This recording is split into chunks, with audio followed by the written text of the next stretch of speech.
Da- Dala ko niya kay mo ko yung photographer. Bata sa pagpaminaw kung unsang mensahe nga buti pa sa ipaabot sa atwa sa Ginoo karong butaga. Ay karong hapon na diay, karong hapon na. Kay hapon naman ta karon no. Kung andam na ta, palihog manindog ta aron sa na to sa pagpangayo salamat sa atong buhing Dios ang pagsugod nato sa karong adlaw.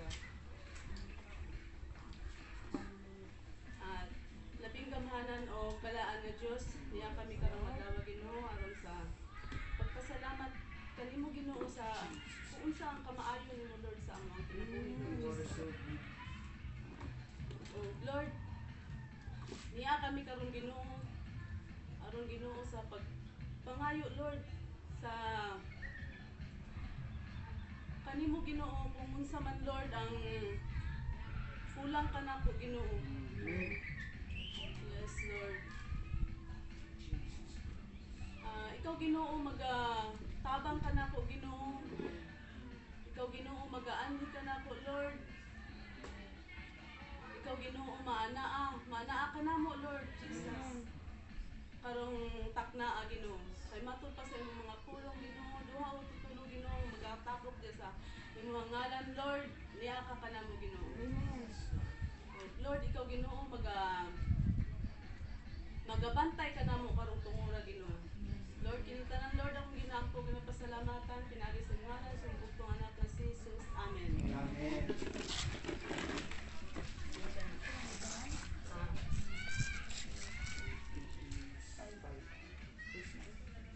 Isahan ako nino sa ako ang sa intro. Kinsa dinhi ang nagapangutang? Pastel! Uy, mataas na mo na ko ang tiin. Huwag nakakuha na mo na ko, no? May ko po siguro kuha niya ako. Akong kuhan karon ka ng mensahe karon nga about sa pagpangutang. Pero, ang buto sabot yun ani nga, kung kinsa gyud ang nakasulay og pagpangutang nga, kanang gilimtan na sa No. sa ato ang giutangan ng ato ang mga giutang kay siguro tungod kay ikapoy na siguro Ikapoy nagpaningil sa ato ikapoy nagpaningil ato dugay mo sig balik sa ilang balay ano ko mangyapon ko gi nilang may tao kaya pero man walay kuan mo to sa kadugayan siguro gikapoy na nalipay pug ka kay wala ka gibalikan pag-utang pero paano na yun? Kinilang no sa kasabingay no? Ang mensahe nga itong pag-isgutan karon makita din sa Lucas 7:36 hangtod sa 50. Basahon na to no? Lucas 7:36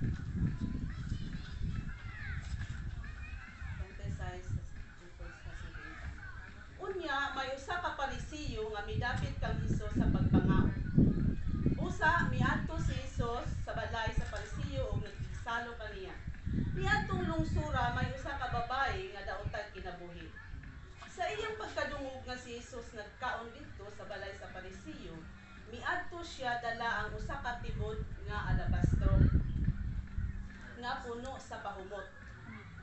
Samtang diha siya sa luyo sa tiilan ni Hesus, mihilak siya og nahumot sa iyang mga luha ang mga tiil ni Hesus.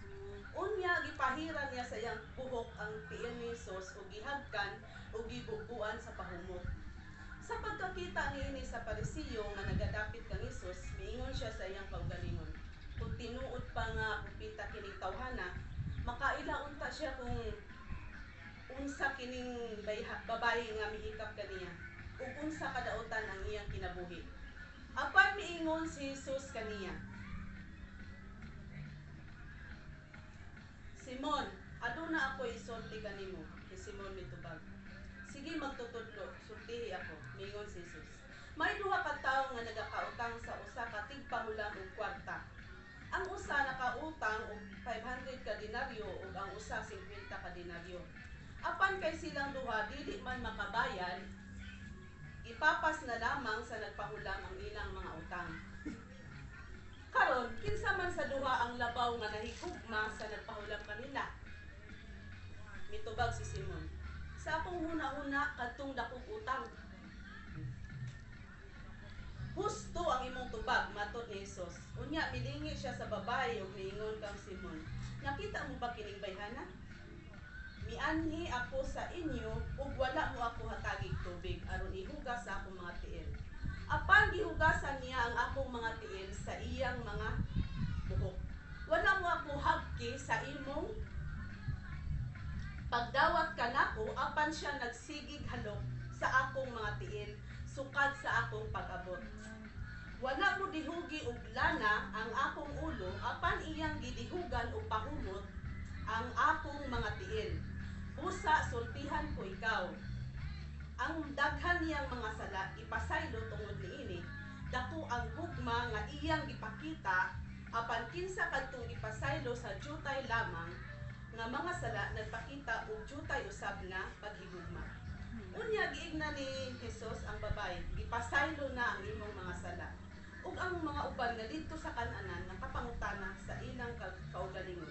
Kinsa pa kining tawhanan nga nagpasaylo man gani sa mga ug mga sala? Apan miingon si Jesus sa babae, ang imong pagtuo nagluwas kanimo, pauli nga malinaw. Amen. Ang pulong sa Ginoo. Amen. Ang mensahe karong adlaw, giuluhan ko ni siya og ang naangkong kaluwasan. Amen.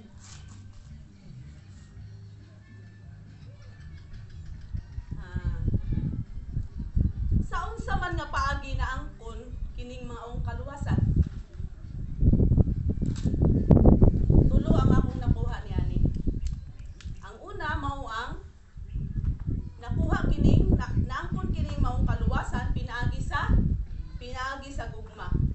Makita kini sa bersikulo 37 hangtod sa 38.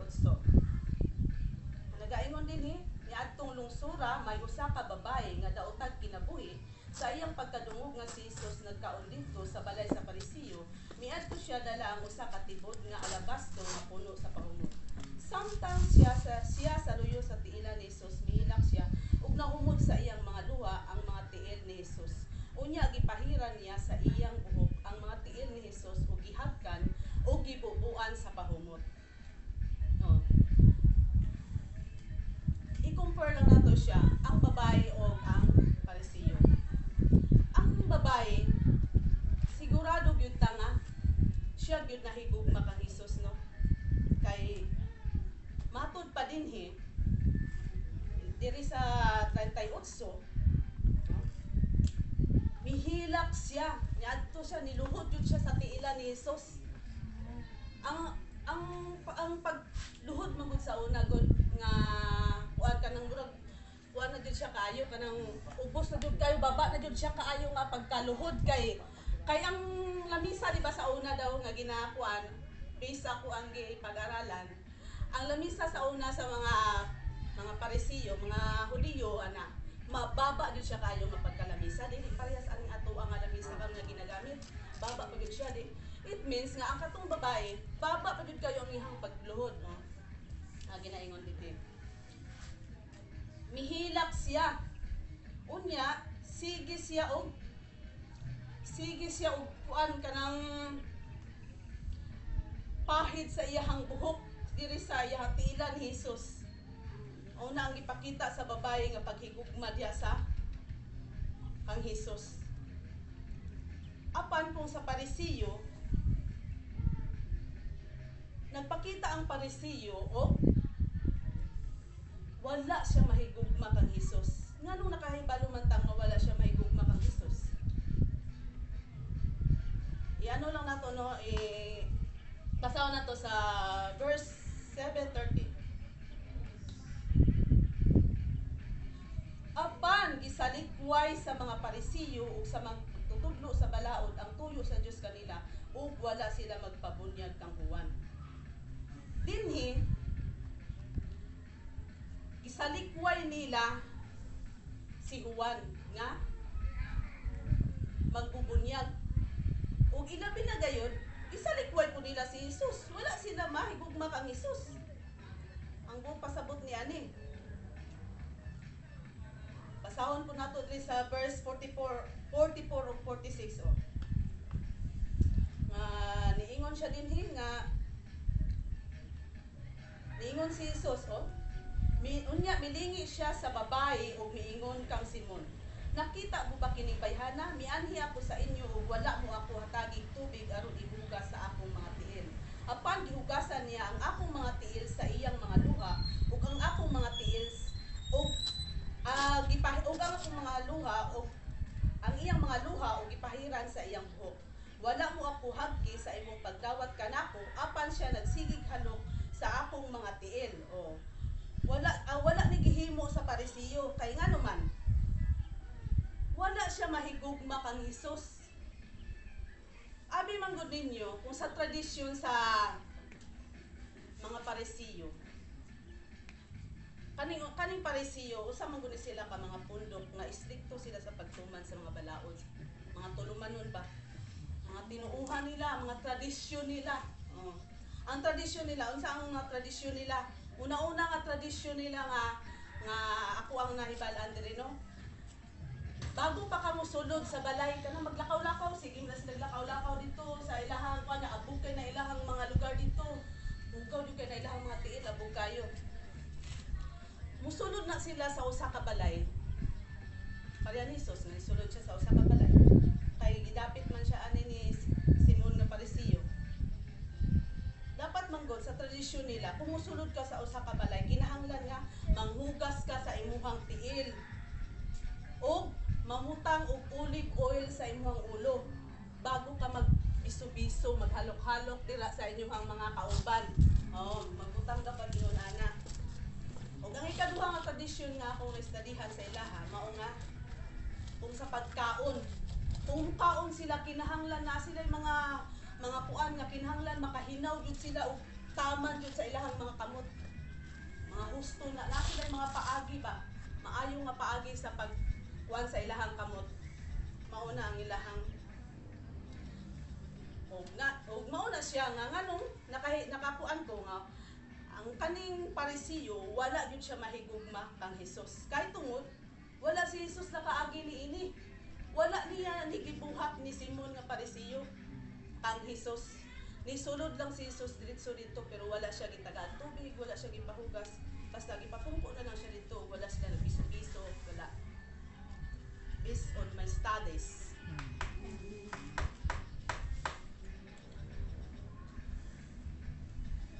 Og ang ikaduha mao ang about sa pinaagi sa paghinulsol.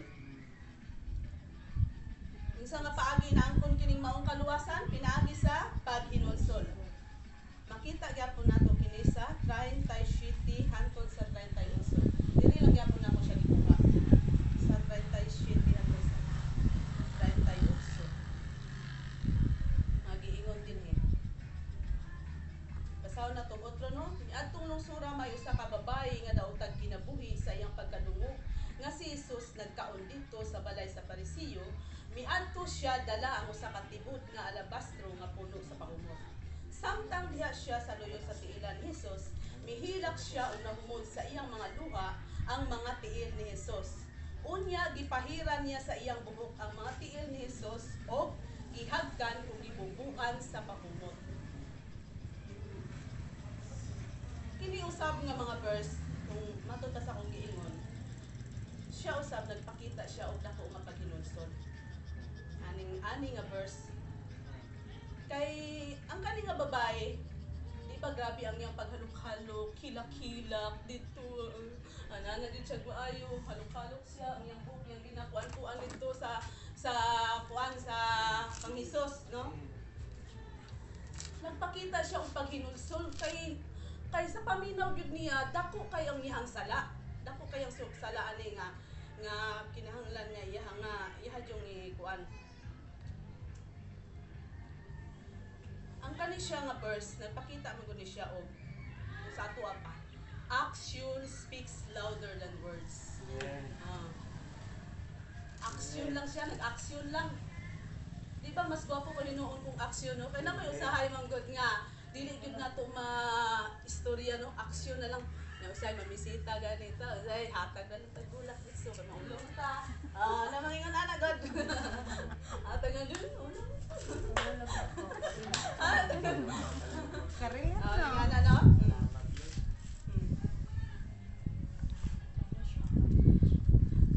Nag-ano yun siya, nagpakita yun siya og paghinulsol kani nga verse. Ay grabe yun ang iyahang paghilak-hilak nito.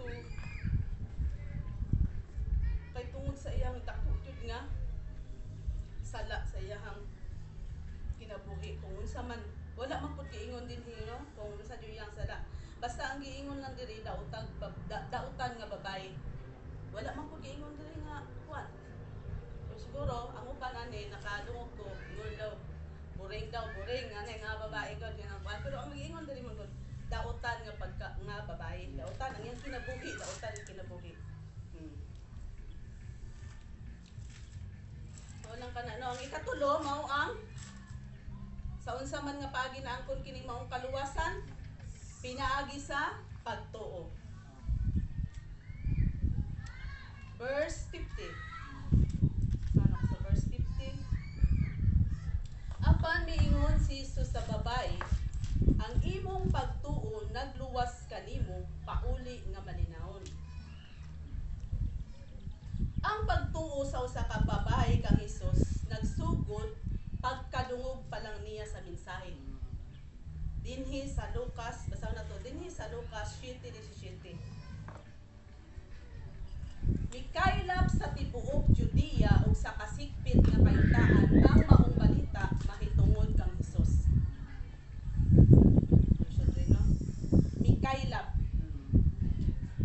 Nakadungog na kani nga babae, nakadungog na kung unsa si Hesus, unsay mga kahibulungan gihimo ni Hesus sa kuan pa sa uban ng mga lugar, nag-ayos siya sa mga buta, mga pungkol iyahang gipang kuan, gipangayo mga patay iyahang gi. Nay mga patay iyahang gipa kuan. Iban iyahang gibuhi, niya uban buhi niya mga sakit nga mga naay mga sakit. Iyahang naayo. Oh, tungod pa lang sa balita about kang Hesus, ang kaning babae nagtuo na siya nga si Hesus kanilang yun si Hesus maoy makaluwas kaniya. Kay nagtuo man kaning babae nga grabe gyud kaayo ang iyahang sala gyud.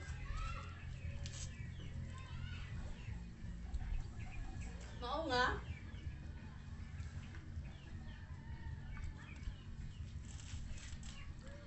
pagsulti niya nga malinawon, diri na.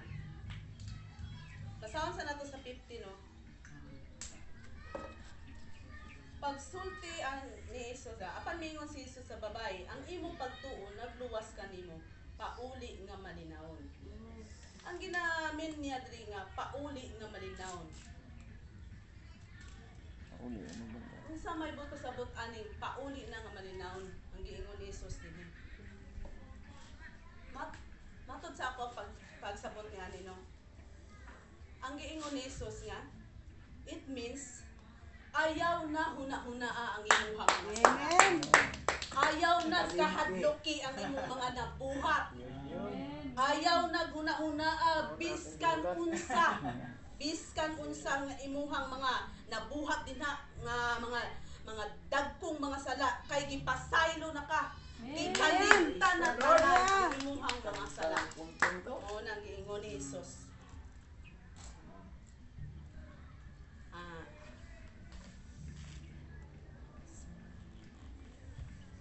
Nahuman na ta sa ato ang bali no, diri na ta sa katibukan nga atong nadungog karon sa atong bersikulo karon. Kung unsa nga mga paagi na angkon kining maong kaluwasan. Naangkon kini pinaagi sa gugma. Naangkon kini pinaagi sa hinunsol og Ito. pagtuo Amen. sa atong kinabuhi karon.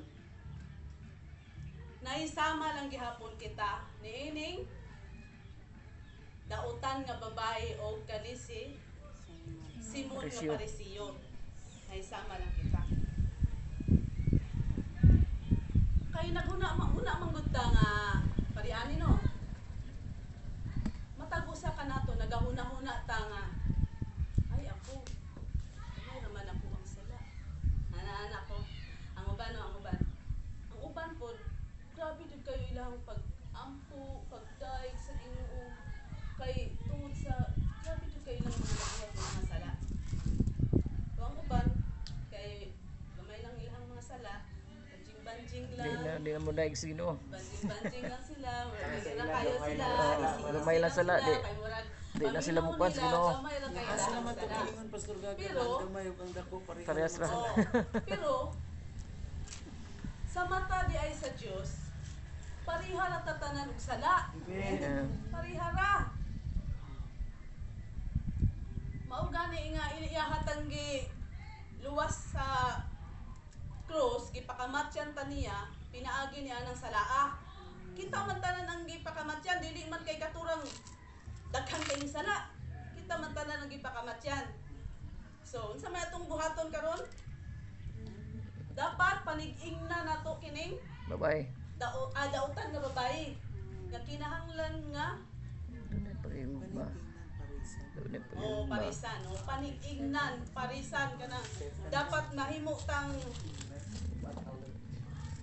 siya ato ang Salamin. sumbanan.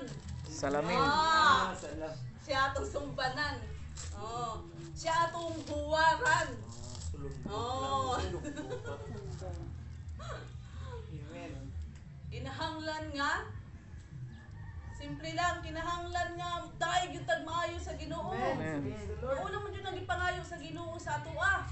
Simba. Kinahanglan buhaton nato ng mga unsay mga buluhaton nga gusto niya ipabuhat sa ato ah. Amen. Ulang kana.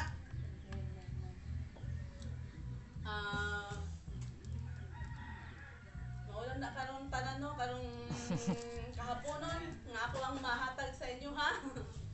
Hinaot nga nasabtan ako og nasabtan po sa mga naminaw sa apo karong hapuna ang mensahe nga buot nga ipaabot sa Ginoo sa ato ano.